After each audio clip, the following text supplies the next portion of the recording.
Hello everyone, welcome back to my channel Riddhi official zone. This side Riddhi. और आज के इस वीडियो में आप लोगों के लिए क्लास 1 का पार्ट 2 लेके आई हूँ। कल की वीडियो में मैंने आप लोगों को मीनिंग, डेफिनेशन, स्कोप और टाइप्स को डिस्क्राइब कर दिया था, राइट। आज है आपका पार्ट 2। वीडियो का पार्ट 2 आप लोग इसे एंड तक देखिएगा।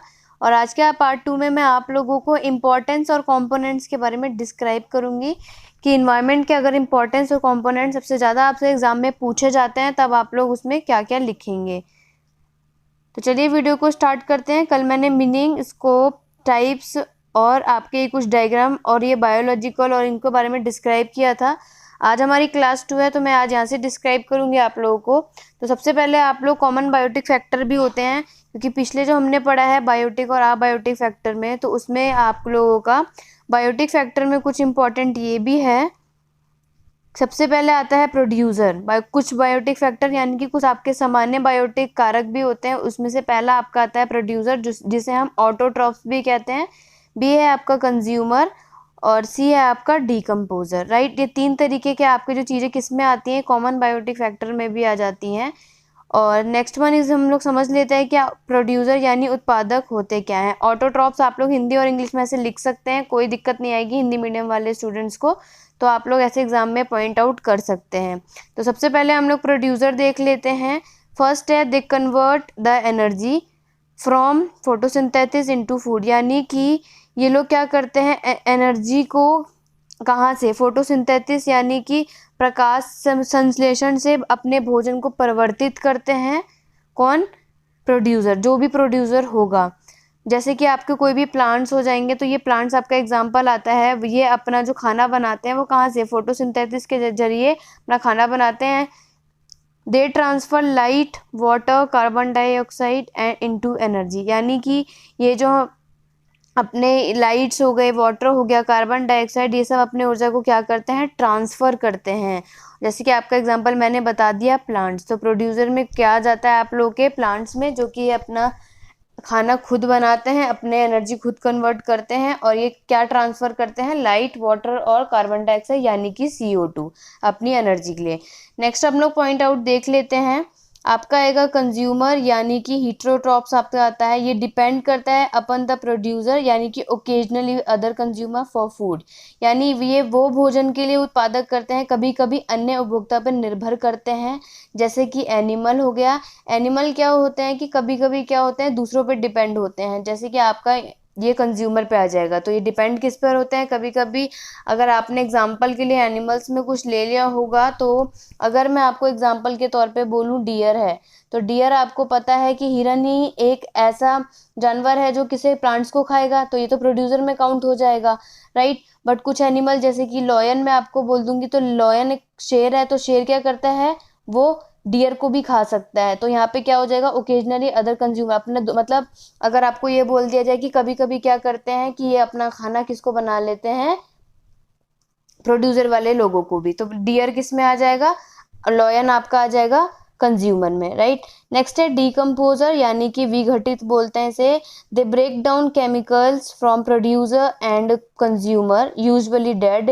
ये लोग क्या करते हैं, ये वो उत्पादक और कंज्यूमर, यानी कि ये वो उत्पादकों और उपभोक्ता आमतौर पर जो क्या होते हैं, मृत होते हैं, डेड होते हैं, उनके रसायनों को तोड़ते हैं जिन्हें पुनः उपयोग किया जा सकता है, राइट। एग्जाम्पल के लिए यहाँ पे आएगा micro organism, fungi and bacteria, ये आपके एग्जाम्पल आ जाएंगे डीकम्पोजर में। डीकम्पोजर आपकी वो सारी चीज़ें हो जाती हैं दोस्तों, जैसे कि फॉर एग्जाम्पल है कि कोई एनिमल हो या फिर कोई भी प्लांट्स ऐसा डेड पड़ गया हो, उसमें कोई यूज़ नहीं है, तो वो जो आप लोगों की सूरज की रोशनी से या वैसे बाकी सब चीज़ों से वो सब क्या हो जाते हैं, डेड हो जाते हैं। तो उनकी जो मृत शरीर से जो रसायन को तोड़ते हैं वो क्या करते हैं, वापस से क्या हो जाते हैं, ये लोग पुनः उपयोग किया जा सकता है। कभी कभी आप लोगों ने खाद भी देखा होगा, प्लांट्स के लिए जो खाद को यूज़ किया जाता है वो आपके डीकम्पोजर में ही यूज़ हो जाता है।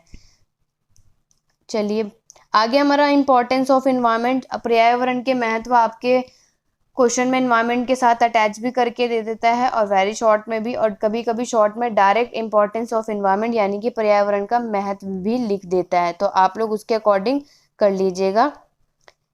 Environment is a great importance in our life, live live on earth is possible only through environment. यानी आप ये जानते हैं दोस्तों कि हमारा जो एनवायरनमेंट है हमारे जीवन के लिए काफ़ी इंपॉर्टेंट है, क्योंकि जो हमारे पर्यावरण के द्वारा ही हम अपने पृथ्वी पर क्या कर सकते हैं, जी सकते हैं। हमारा जीवन बहुत ज़्यादा संभव इसीलिए है। इंपॉर्टेंस ऑफ एनवायरनमेंट में काफ़ी हद तक की बुक्स में ये भी है, तो आप लोग ये पॉइंट आउट भी अच्छे से लिख सकते हैं, और काफ़ी स्टूडेंट्स के पास जो बुक्स होंगी उसमें ये लोग डिस्क्राइब भी कर सकते हैं। अदरवाइज आप लोग इसका नाम लिख कर भी बता सकते हैं। मैं नेक्स्ट आपको पॉइंट बता दूंगी, इंपॉर्टेंट ऑफ एनवायरनमेंट में आप लोग नॉर्मली लिख सकते हैं। तो सबसे पहले जो पर्यावरण के महत्व में आता है वो आता है आपका औद्योगिक संदर्भ में, दूसरा सभ्यता के संदर्भ में, तीसरा तकनीकी विकास के संदर्भ में, उसके बाद विज्ञान और प्रौद्योगिक यानी साइंस एंड टेक्नोलॉजी, ह्यूमैनिटीज आपके आ जाएगा मानवीय की, आर्ट एंड म्यूजिक, कला एंड संगीत, लिटरेचर आपके हो जाता है साहित्य। तो ये सब आपके पर्यावरण के महत्व में इंक्लूड होता है। तो मोस्ट इंपॉर्टेंट लाइनें जो अगर आप लोग 5 पॉइंट अगर आपके शॉर्ट में आ जाते हैं तो आप लोग ये नॉर्मली लिख सकते हैं, जो अदर पॉइंट मैं आपको बता रही हूँ। तो इंपॉर्टेंस आपका पहला लिखा है, world population is increasing at an alarming rate specially in developing country. यानी कि विशेष रूप से आप ये बोल सकते हैं कि जो डेवलप हो रही है हमारी कंट्री, हमारे पूरे वर्ल्ड की जनसंख्या चिंताजनक दर से बढ़ रही है। ये हमारा क्या है, एक इम्पोर्टेंस है कि बढ़ रही है। दूसरा क्या लिखा है, पृथ्वी में प्राकृतिक संसाधनों की बंदोबस्ती सीमित है। यानी कि क्या बोल सकते हैं, जो हमारे नेचुरल रिसोर्सेज हमारे पृथ्वी पे वो क्या है, लिमिटेड है। राइट, क्या है, limited.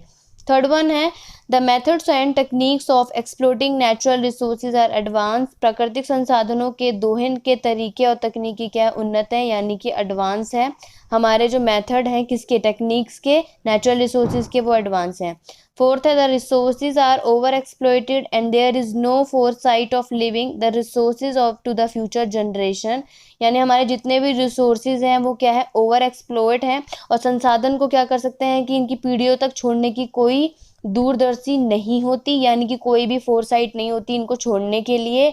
The unplanned exploration of natural resources led to pollution of all types at all levels. यानी हमारे जितने भी प्राकृतिक संसाधन होते हैं वो सभी प्रकार के प्रदूषण होते हैं, और बिल्कुल ही अपने कितना होता है, जितने भी होते हैं ये सारे के सारे टाइप्स क्या होते हैं, एट ऑल लेवल्स पे। तो ये कुछ मोस्ट इंपॉर्टेंट 5 पॉइंट्स आपके इंपॉर्टेंस थे।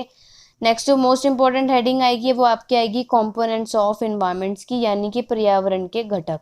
पर्यावरण का घटक आपसे पूछा जाएगा तो आप लोग ये पॉइंट लिख लेना। काफ़ी बच्चे इसमें इसलिए कंफ्यूज होते हैं क्योंकि टाइप्स ऑफ एनवायरमेंट में भी फिजिकल, बायोटिक, ये सब पॉइंट आते हैं। दोस्तों नाम जरूर सेम है बट आप इन सबको अलग अलग तरीके से इसमें यूज करके लिखेंगे, कंफ्यूज होने की ज़रूरत बिल्कुल नहीं है।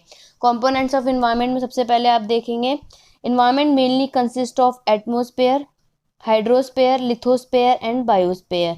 ये सब आपके एनवायरनमेंट के ही पॉइंट है। एनवायरनमेंट एजुकेशन में भी लिख सकते हैं, एग्जाम में आप लोगों को एनवायरनमेंट कहा तो ये कंपोनेंट ऑफ एनवायरनमेंट एकदम सही है। डाउट क्लियर मत कीजिएगा। अगर फिर भी कोई डाउट और क्वेरी हो तो आप लोग मुझे कमेंट बॉक्स पे, अदरवाइज मैंने एक चैनल बनाया है टेलीग्राम पे, आप लोग वहाँ पे डाउट क्लियर कर सकते हैं। but it can be roughly divided into two types such as macro and micro। दो तरीके के हमारे इन्वायरमेंट में डिवाइडेड होते हैं, और कुछ अदर टाइप में भी डिवाइड है, वो है फिजिकल और बायोटिक। राइट, तो ये कुछ पॉइंट है। सबसे पहले हम लोग जान लेते हैं माइक्रो एनवायरनमेंट क्या होता है। ऊपर आप लोगों ने पढ़ लिया कि जो पर्यावरण के हमारे मुख्य रूप में जो हमारे वातावरण है वो 4 तरीके के होते हैं। पहला होता है हाइड्रोस्फेयर, लिथोस्फेयर, जीवमंडल और वातावरण। ये सब चीज़ें किस में आती है, हमारी पर्यावरण में आती है, लेकिन मोटे तौर पे अब ये 2 प्रकारों में डिवाइड हुई है, सूक्ष्म पर्यावरण और माइक्रो पर्यावरण में विभाजित किया है, और इसे 2 अन्य प्रकारों में भी किया है। मैंने आपको पहले भी बताया था कि आपके कंपोनेंट और टाइप्स दोनों में आ जाएंगे, तो आप लिख सकते हैं। उसमें आएगा बायोटिक वातावरण और भौतिक वातावरण। अब इसे हम संक्षिप्त में जान लेते हैं। तो पहला आएगा माइक्रो एनवायरनमेंट यानी सूक्ष्म वातावरण, refers to the immediate local surrounding of the organism, यानी कि जीव के तत्काल स्थानीय आसपास को संदर्भित करता है। वो सब चीज़ें क्या होती है, माइक्रो एनवायरनमेंट में आती हैं, जो हमारे आसपास की हर लोकल चीज़ों को क्या कहते हैं, हमारे सराउंडिंग एरिया में आती है। मैक्रो वो होता है जो रिफर करता है all the physical and biotic condition that surround the organism externally, यानी वृहद जो है मैक्रो भी लिख सकते हैं। वातावरण उन सभी भौतिक और जैवीय स्थिति को संदर्भित करते हैं जो जीव के बाहरी रूप से गिरता है, यानी कि आप लोग बोल सकते हैं कि इंटरनली उन्हें एक्सटर्नली ऑर्गेनाइज किया जाता है। नेक्स्ट है फिजिकल और बायोटिक, इसमें आपको कंफ्यूजन नहीं होगी, काफ़ी स्टूडेंट को क्लियर भी होगा। फिजिकल इन्वायरमेंट यानी कि भौतिक पर्यावरण वो होता है जो कि अबायोटिक फैक्टर के नाम से भी जाना जाता है।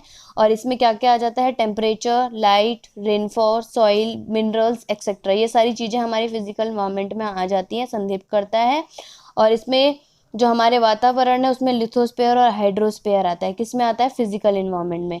लास्ट है आपका बायोटिक इन्वायरमेंट, यानी कि बायोटिक वातावरण में सभी आपके इंक्लूड होते हैं सारे के सारे बायोटिक फैक्टर और लिविंग फॉर्म, जैसे कि प्लांट्स, एनिमल्स और माइक्रो ऑर्गेनिज्म, ये सारी की सारी चीज़ें आपके इसमें शामिल होती हैं आपके बायोटिक वातावरण में, यानी कि बायोटिक इन्वायरमेंट में आपके इंक्लूड होती हैं। तो ये आपके कंपोनेंट्स ऑफ इन्वायरमेंट थे। आप लोगों को आई होप समझ आई होगी दोस्तों आज की वीडियो